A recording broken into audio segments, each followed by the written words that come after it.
has issued a severe thunderstorm warning for northeastern McLennan County and central Texas, southeastern Hill County and central Texas, northern Limestone County and central Texas, southwestern Navarro County and north central Texas, until 11:15 p.m. Central Daylight Time.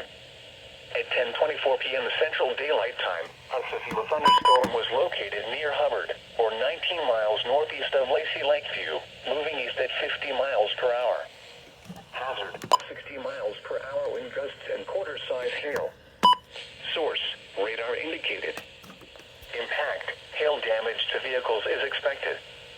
Expect wind damage to roofs, siding, and trees. Locations impacted include Waco, Corsicana, Belmet, Mejia, Hubbard, Coolidge, Blooming Grove, Dawson, Hallsburg, Angus, Barry, Benham, Fort Parker State Park, Bryce, Frost, Retreat, Oak Valley, Leroy, Mount Calm, and Tahumacana.